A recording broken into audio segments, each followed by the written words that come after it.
He buried his nose against Marrock's chest. "We'll keep looking. You'll find someone alive, I promise." He hoped he was telling the truth. It was breaking his heart to see Ned grieving. He stroked the dog's head. "Come on. We'll go and join the rescue teams on the other side of the mountain. You can show those other dogs how smart you are." And Marrock would be walking a tightrope and have to lie himself blue in the face if he was challenged by anyone. Well, it wasn't as if that would be unfamiliar territory. He had become an expert at both over the years. Ned was worth any amount of trouble he had to face. He got to his feet. "Let's go," he said gently. "No reason for staying here. We can't help him." He put a marker on the spot for body retrieval. "It will be better if we—" Ned was no longer beside him. He was running across the rubble, his lean, midnight black body taut with eagerness. He had caught another scent, Marrock realized, and he was following it with reckless speed. It seemed the dog wasn't ready to obey him, he thought ruefully. It wasn't surprising, since their relationship was that of close friends rather than master and canine. They had long ago passed that point. "Okay. We'll go your way for a while." He took off after Ned. "But you'd better be right this time. I can't spend all night comforting you." But he knew he'd do precisely that. You didn't question when a friend was in need. He'd almost caught up with Ned, and the lab was staring at him hopefully. "Let's make a deal." He started to bend to shift the debris.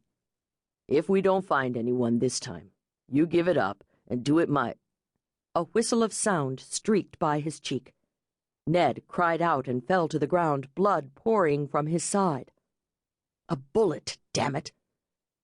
Marrock fell sideways, grabbed Ned's collar, and rolled with him behind the ruin of the house. Another bullet splintered the timber next to Marrock as he pulled out his gun. It had come from the direction of the trees to the south of the site, not the military. They would have questioned him before shooting at him. That red cross on Ned's halter would have required it. His gaze searched the trees as he moved to the side. Another bullet. One shooter, and determined to make the kill. Danner? Maybe. God, he'd hoped he'd sidetracked them in Morocco, but they must have uncovered his trail. The solution was the same as always. Kill the shooter, disappear. It would take time for them to send someone else on his trail. But he couldn't leave Ned. The lab was hurt and bleeding. He couldn't take time to go after the shooter. Not now. He had to stop Ned's bleeding and get him help. He dodged 2 bullets while he dragged Ned farther behind the timbers. He sprayed a barrage of bullets at the trees before starting work to stop the bleeding. There wasn't much, thank God.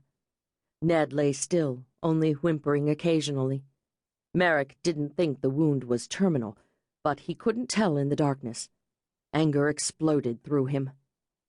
"Come after me, you son of a bitch. Let me have my chance at you. Shoot my dog? I'll tear your heart out." But he could hear voices coming from the direction of the rescue site on the other side of the mountain. Someone had heard the shots, damn it. He wasn't going to get his opportunity to make the kill. The shooter wouldn't risk going after him and exposing himself to awkward questions. Danner didn't like questions. He stroked Ned's head. "It's going to be okay. We'll get you fixed up. There's almost always a vet on these mercy missions." He glanced at the trees from where the bullet had come. It was only a postponement. The shooter wouldn't give up. He'd stick around and wait for another opportunity to take them out. Danner disliked failure almost as much as he did questions. "And then, I promise I'll make sure that bastard never has another go at you." Shit. Kingston lowered his Remington, slid down the trunk of the palm tree, and sprinted back into the woods. He'd go back and cover his tracks later.